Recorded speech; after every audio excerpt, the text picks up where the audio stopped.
Hello மக்களே, வாங்க நம்ம பீக்கங்காய் தோட்டத்தில் அறுவடை பார்ப்போம்.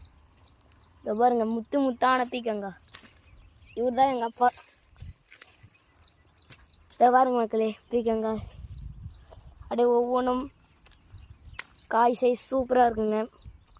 ட்ரை பண்ணி பாருங்க. கொல்லி ஓரத்துலேயே வச்சா கூட 4-5 கிலோ கிடைக்குங்க. இவர் தான் நாங்கள் செல்லமாக கூப்பிட்ற கருப்பாட்டி சித்தர். கருப்பாட்டி சித்தர் எங்கள் கொல்லி ஓரத்தில் வேலி பக்கமாக படர் விட்டுக்கிறோம் மக்களே. இதோ பாருங்க, ஒவ்வொரு காயும் அப்படியே பாருங்க, அப்படியே பார்த்தாலே அப்படியே சூப்பராக இருக்குது பாருங்களா. நீங்கள் கூட இதோ பாருங்க, இதோ பாருங்க. வா, எங்கள் அப்பா இன்றைக்கி தான் அறுவடை செஞ்சுக்கிறாரு. அதை பாருங்க, எங்கள் அப்பா கையில் மொத்தம் ஒரு 5 கிலோ தேருங்க. நல்லா சைஸான காய்ங்க. அதை பாருங்க, அப்படியே தெப்பலாம் அப்படியே கொடை மாதிரி கீரை வந்தீங்களா.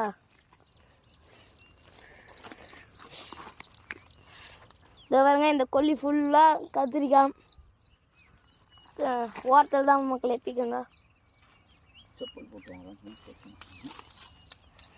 இப்போ பிஞ்சு வச்சு இது, ஆனால் முத்தான ஸ்டேஜ் எல்லாத்தையும் பெருகிறோம்.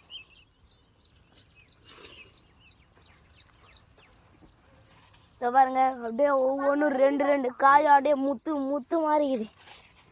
இதை பாருங்க, அப்படியே காயை பார்த்தாலே அருமையாக இருக்குது பாருங்க.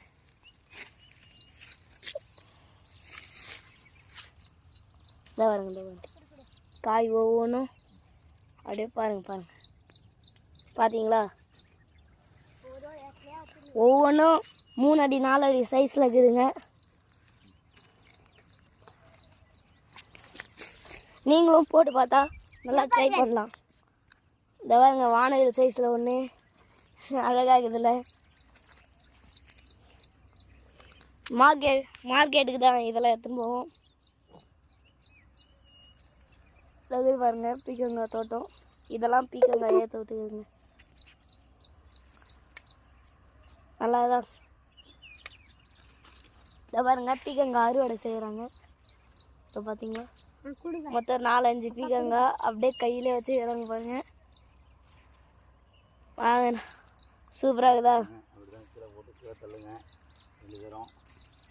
அவங்க பாருங்க, ஒன்று 4 அடி சைஸில் தொங்குது பார்த்தீங்களா. வா, அங்கே பாருங்க, அப்படியே தொங்குது பாருங்க, அழகா முத்தா தொங்குது பாருங்க. அதே கட் பண்ணுறாங்க பாருங்க, கட் பண்ணுறத பாருங்களா. அங்கே பாருங்க.